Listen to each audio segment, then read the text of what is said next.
ধুম ঝরে দু চোখের ঘুম করে। উফ, আমার যে কি আনন্দ হইতাছে। ফাইনালি ফাইনালি প্রেম আইছে আমার জীবনে। এবার আমি তার সাথে উড়াধুরা প্রেম করুম আর তাকে টপ কইরা বিয়ে কইরা ফেলাম। কি ভেবেছেন এটা রিয়েলি হয়েছে? But welcome to reality. Mahalaya আইসা গেছে।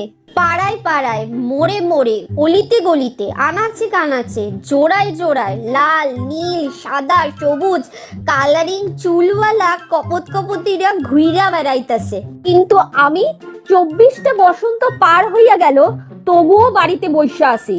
আমার কপতটা কই?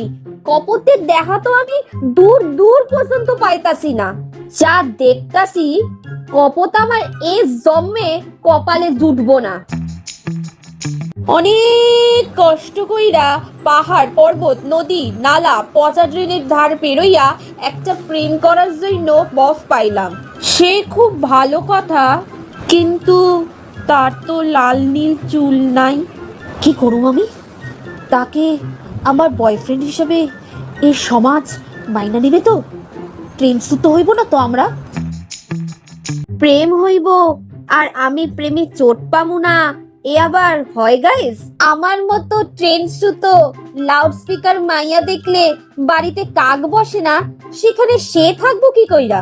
সে তো দুদিন পরই আমার লাউড স্পিকার গলার চোটে কালা হইয়া হসপিটাল চইলা গেছে। সে কি আর ফিরবো আমার কাছে? অগত্যা আমার 25তম পুজো বাড়িতে বসাই অন্য লাভবার্সদের দেখাই কাটতে যাব। হ্যালো ফ্রেন্ডস, ভিডিওটা যদি ভালো লাগতে থাকে তাহলে লাইক কইরা দিও আর জনে জনে ভিডিওটা শেয়ার কইরা দিও প্লিজ। আর চ্যানেলে নতুন হইলে চ্যানেলটা সাবস্ক্রাইব কইরা অল বাটনে ক্লিক কইরা দিও। আজকের মতো ভিডিও এই পর্যন্ত। দেখা হচ্ছে নেক্সট মজাদার ভিডিওতে। আজকের মতো টাটা।